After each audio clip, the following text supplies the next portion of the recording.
Today we're at my second race of the year, which is the third round of the AMA District 17 GP series at Fox Valley Off-Road. We're in the 12 to 29 C class with 18 other riders. Let's get to the start.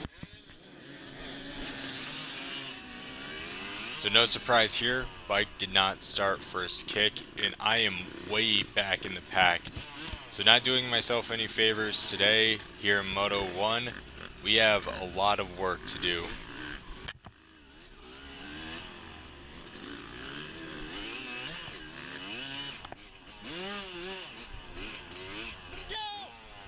So not very happy with my start and a little frustrated here. So we're behind the number of 14, which is Nikos Ren. I believe that's how we say his name, but following him here going into the downhill onto the main GP course.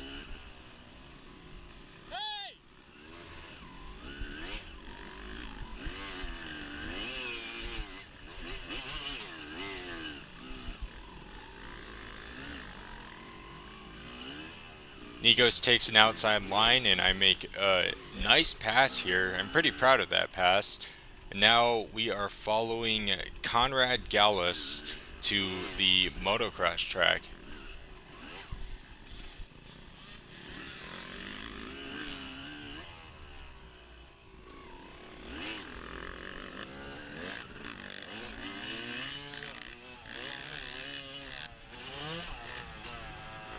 Putting the practice on this track to good use and get around Conrad.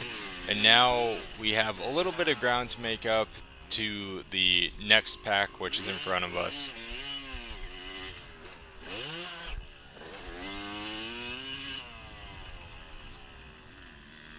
So the GP course today was pretty standard for the most part compared to previous courses. This first lap here, we'll just do a continuous cut just to once again get a lay of the land. And for those of you who didn't make it to the race, you can see what you missed.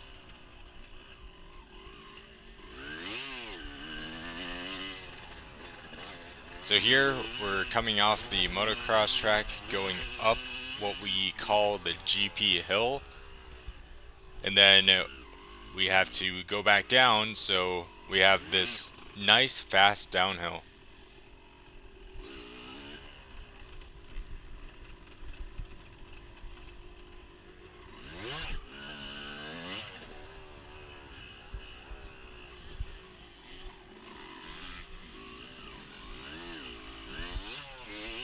We kind of made it back up to this group that's just in front of me, but this hill, I swear, every race I struggle on this hill.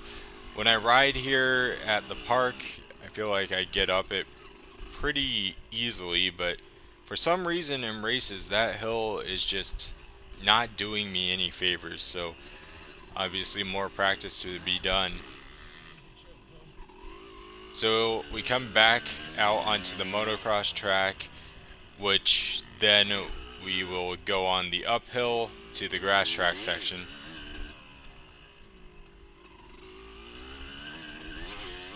Still kind of keeping this group in front of me in my sights, but not within a distance where I can make any passes at this point.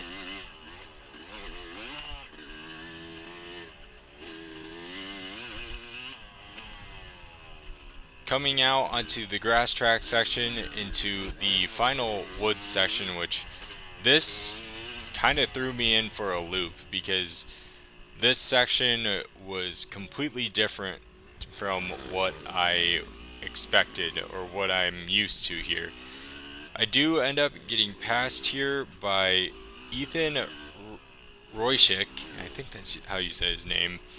Sorry if I'm completely mispronouncing your name. Trying my best here, but Ethan gets around me, so I try and make the most of it here and try and keep up with him. Now, this section of the track was kind of wet, so it was easy to get your back tire to slide out from under you, so that's why I'm not just completely gassing it through this section, riding with a little bit of caution here on the first lap.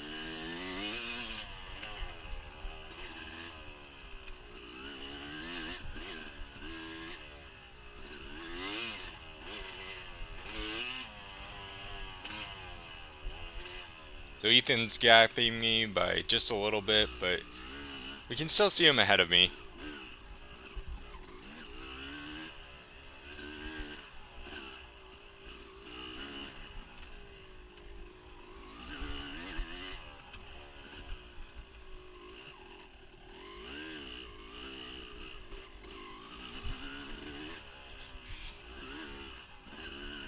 So we come out of the woods here to this last little section right in front of the finish line. So the way the trail flowed today, it's faster to go over the log. So I went over the log every single lap. Usually I would go around the log because you do lose a little bit of time, but today that's just the way the trail flowed. So Ethan gapped me, as I said, by a little bit, and I lost him, and now I'm getting passed by some of the 30 plus leaders. So this first guy getting around me is Jeff Vaughn. He was on the rails, but shortly behind him was actually my buddy Derek Brendekamp. So he just recently got a Husky 300, which I'll be honest, that might be something to look into here in the coming months. I'm really interested in the Huskies. So a really good battle up front for the 30 plus C class here on the second lap. And then actually third place is not far behind, which is Joseph Wardell. So top three in the 30 plus C class, you guys need to get a GoPro or something on you because I'm sure that was a fun race to watch, and we obviously get to see it momentarily here, all within, I'd say, about 10 seconds of each other.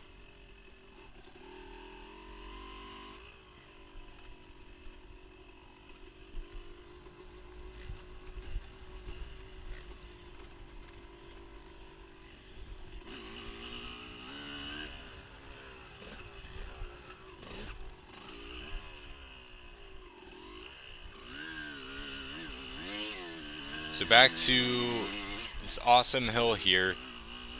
Still really not happy with how I'm getting up this hill. Really bogging towards the top here. Now this guy on the left is in my class. Couldn't get a good look at his numbers, so not exactly sure what his name is, but we do make it past there.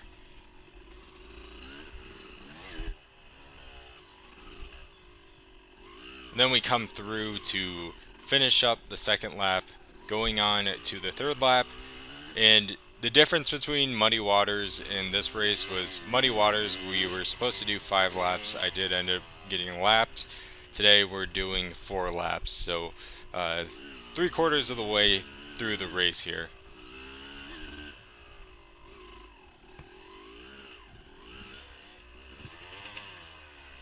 Do get passed by another guy in the 30 plus C class.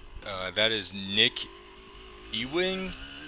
Sorry, I'm trying with the names here. This is the benefit to delaying the uploads and doing these every other week. I'm able to put more time into getting everyone's name into the episode. Although, again, I may be just butchering the names here, but I'm trying. So, again, yeah, one of the benefits we're able to give people some shout outs here for making some awesome passes.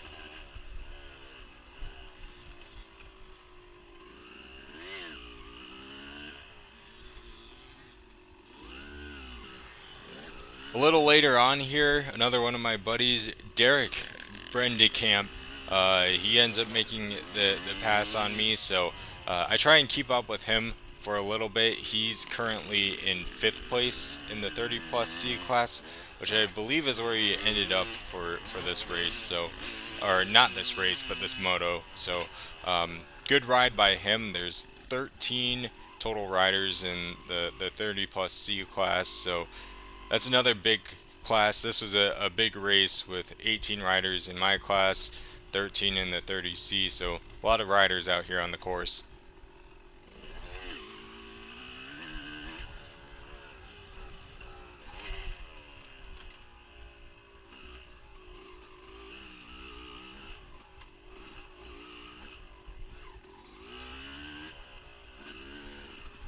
We're coming through this last section of the track before the finish line once again. This is the one section where I really could not get a flow down. It was that hill that I just couldn't get up. Well, I was getting up, but just bogging my way up it. And then this last section of the track, I just felt I wasn't riding very well through it. Aside from that, I felt like I rode pretty well today. So we're finishing up lap 3, and now the white flag is out, so this is the last lap of the race.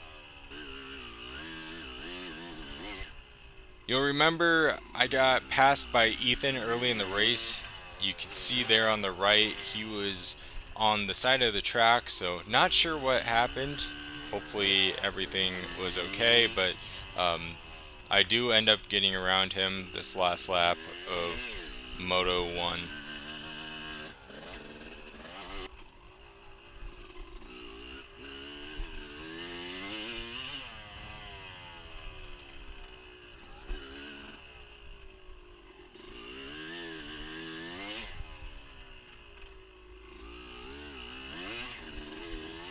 I feel like we didn't see much of this section of the track, so we'll just do a continuous cut here to the end of the race. I feel like I did okay on this uphill. A lot of the hills in general are where I struggle with my riding, and also here in the races, but I feel like I'm getting better aside from that one hill we already went over. But my riding at the park here, I think, is paying off and paying dividends. So we just need to try and put it all together. But now with this last section, I can't just go into a race expecting what trails to expect. Because yeah, I was thrown into a loop with how this last section was laid out, and I was not expecting this, so I think that just threw me off. But overall, no excuses. I just need to work on my riding and some of this more slippery stuff that I'm obviously struggling with here.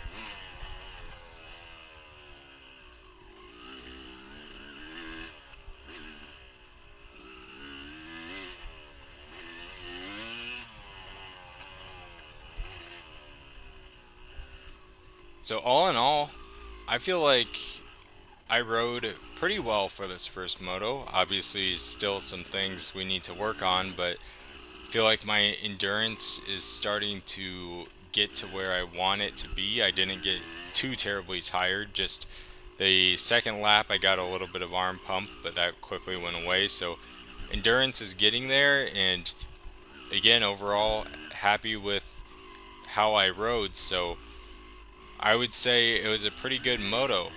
So Moto 1, I finished 12th of 18. So not the best result, but not too horrible. I'm, again, overall pretty happy with how I rode. But as with any GP, it's a 2 moto race, so the result is not final. So I will see you in 2 weeks for Moto 2.